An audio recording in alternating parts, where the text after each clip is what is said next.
मध्य प्रदेश के पंचायत और श्रम मंत्री प्रहलाद पटेल ने प्रेस कॉन्फ्रेंस करके विभाग से संबंधित तमाम मुद्दों के बारे में जानकारी दी। उन्होंने कहा कि अब श्रमिकों के लिए श्रमिक भवन रैन बसेरा की तरह बनेंगे, जहां पर श्रमिक सुविधा के साथ रुक सकेंगे। इसके साथ ही दिव्यांगजनों को ई स्कूटर प्रदान करने की संख्या भी बढ़ाई जाएगी। उन्होंने कहा कि पंचायत भवन के मॉडल बदल दिए गए हैं, अब ई पंचायत को ध्यान में रखकर ये बनाए जाएंगे और इनके बेस इतने मजबूत होंगे कि उन्हें 2 मंजिला बढ़ाया जा सके। 2 अक्टूबर 2025 तक नए भवन तैयार करने की बात कही गई है। उन्होंने कहा कि हमारा लक्ष्य है कि अब कोई भी पंचायत ऐसी नहीं होगी जिसके पास भवन ना हो।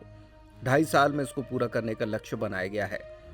उन्होंने कहा कि सरपंचों को पहले जो 15 लाख तक के काम करने का अधिकार था, उसे अब 25 लाख तक बढ़ाया जा रहा है। मंगलवार को पंचायत स्तर पर जन सुनवाई शुरू करने की तैयारी है। गौरतलब है कि पूरे प्रदेश भर में सरपंचों द्वारा विरोध प्रदर्शन करके ज्ञापन सौंपे गए थे, जिसमें पूरे प्रदेश भर के तमाम जगहों पर सरपंच इकट्ठे हुए थे और मुख्यमंत्री के नाम ज्ञापन सौंपा गया, जिसमें कहा गया कि पंचायतों के अधिकार छीने जा रहे हैं। इसी तारतम्य में इस प्रेस कॉन्फ्रेंस को किया गया और विभिन्न मुद्दों पर बातचीत की गई। अभी तो हमने जनपद की और जिला पंचायत के मुख्यालय की जो जमीनें हैं वहीं तक ही सीमित है, क्योंकि हमारी दुकानें बनी पड़ी हैं 15-15, 18-18 साल से और अक्सर नहीं हुई और वो गिरने के कगार पर आ गई। मतलब उसमें कोई था ही नहीं, फॉर्मेट ही नहीं था। तो पहले चरण में तो जनपद की जो भूमि है, जो जिला मुख्यालय पर है या जनपद के मुख्यालय पर है, उनको करने का है। दूसरा, शहर से लगी हुई पंचायतों में कॉलोनियां बन रही हैं, उसको तो आप रोक ही नहीं पा रहे हो, तो कम से कम उस पर सेस कलेक्शन हो जाए, पंचायत की आय उसमें बढ़ जाए। ये दूसरी प्रॉब्लम है जो हम कह रहे हैं। तीसरी बात होती है कि पंचायत के पास कोई सरकारी जमीन है और वो कोई कमर्शियल कॉम्प्लेक्स खड़ा करना चाहते हैं, तो परमिशन का कोई प्रावधान नहीं, और परमिशन मिलेगी तो किन रूलों को आप उस पर इम्पोज करेंगे। यहाँ तो मैंने अर्ध शहरी कह दिया, लेकिन शहर से 50 किलोमीटर दूर कोई पंचायत है और वो बड़ी पंचायत है और वहां पर शहर से वो दूर है, जमीन है, लेकिन वो कमर्शियल बनाना चाहे तो है, लेकिन कैसे बनाएगा इसका कोई रूल नहीं है, उसको मैंने बनाने की बात की। सर, एक सवाल बताइए, पंचायतों में ऐसा कुछ करने जा रहे हैं क्या कि कोई जैसे जो भी काम होते हैं पंचायत में, एक बड़ा विभाग है, बहुत सारे काम, इलेक्ट्रॉनिक मीडिया, प्रिंट मीडिया और फोटो जर्नलिस्ट सभी का मैं ग्रामीण विकास मंत्रालय और श्रम मंत्रालय की तरफ से आप सबका हृदय से स्वागत और अभिनंदन करता हूँ। आपके आने के लिए भी, पधारने के लिए भी धन्यवाद। अभी श्रम मंत्रालय के तीनों हमारे जो मंडल हैं, निगम मंडल, उनकी मैंने समीक्षा बैठक की थी। इनका अंतराल वास्तव में तो 4 महीने होना चाहिए, लेकिन 1 वर्ष का अंतराल था, वो विलंब हुआ है। तो मैंने उनको आश्वस्त किया है कि वर्ष में 3 बार ये बैठकें नियमित होंगी और इसमें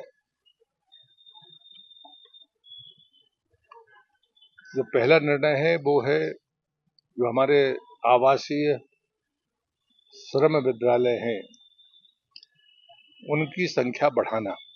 अभी 4 की संख्या में वो हैं, उनके परिणाम बहुत अच्छे हैं और उनसे बहुत कुछ हमको भी सोचने और समझने का मौका मिल रहा है। इंदौर, ग्वालियर, भोपाल और जबलपुर, उनका स्तर नवोदय विश्वविद्यालय की तरह है, लेकिन फर्क है कि नवोदय विद्यालय में मेधावी छात्र जाते हैं, जिनके परिवार या जिनका बैकग्राउंड बहुत बेहतर होता है, लेकिन हमारे पास जो बच्चे आते हैं वो श्रमिकों के बच्चे होते हैं, जिसमें अनेक तरह की चुनौतियां हमारे सामने हैं। तो उसके बावजूद भी उसमें आईआईटी में डॉक्टर्स और इंजीनियर्स बनने में उन्होंने सफलता अर्जित की है, ये बड़ी सफलता है।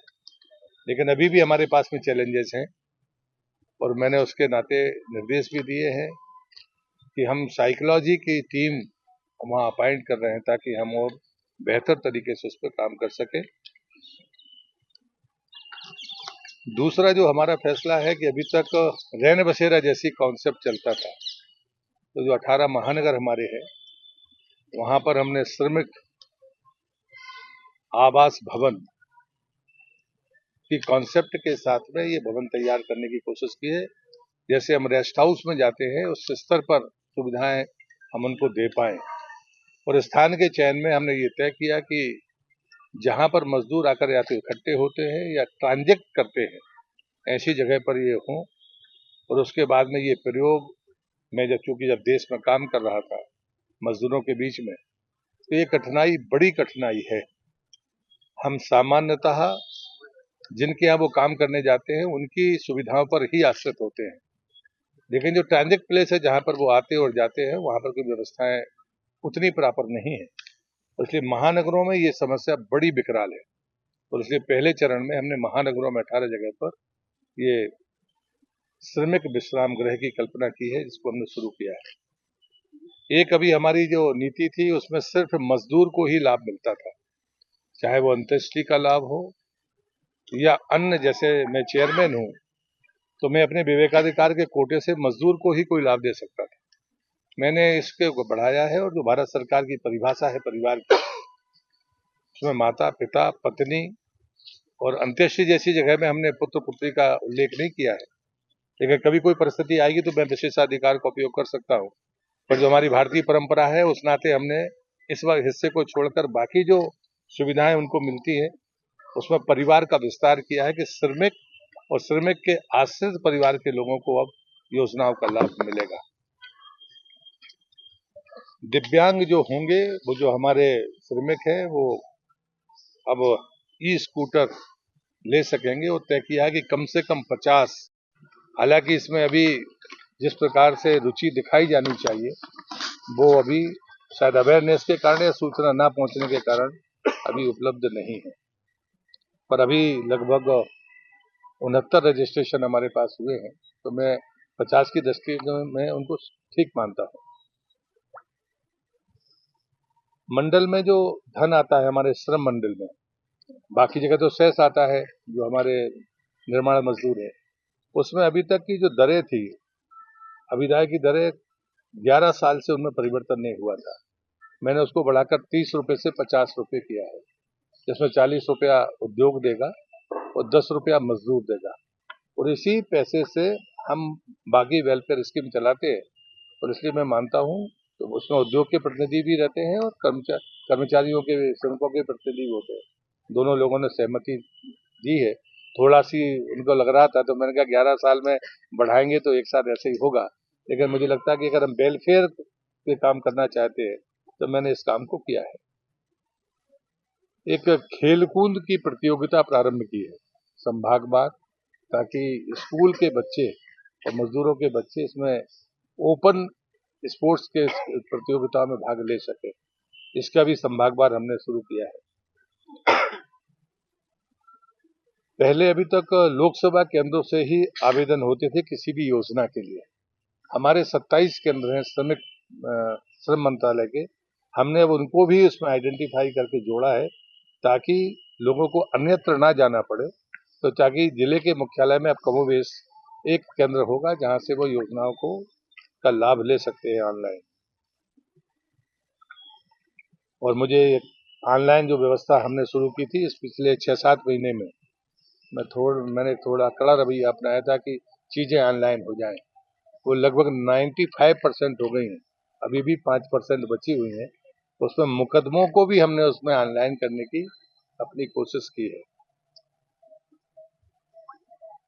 आज मैं एक आदर्श ITI श्रमोदय ITI करके एक मॉडल ITI है जिसको क्रिप्स ने उन्नत किया है।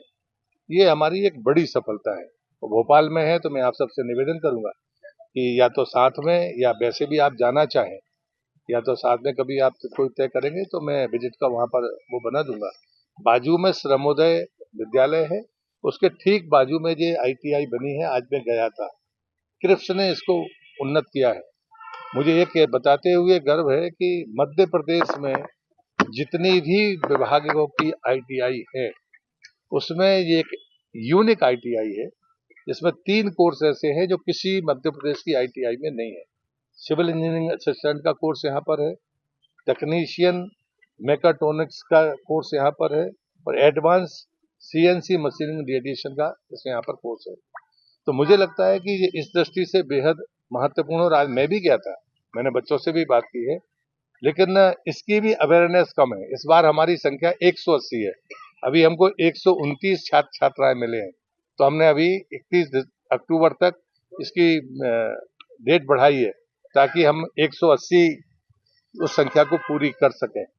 और इसलिए मैं आपसे भी आग्रह करूंगा कि ऐसा कोई छात्र या श्रमिक आपके संपर्क में हो जिसको बच्चों को ITI इस लेवल पे करनी हो, रेजिडेंशियल है, उसको उसकी पात्रता कुल इतनी है कि वो मजदूर का बेटा बेटी होना या उसका आश्रित होना, या फिर जो छोटे काश्तकार होते हैं उनके बच्चे भी उसमें एडमिशन ले सकते हैं।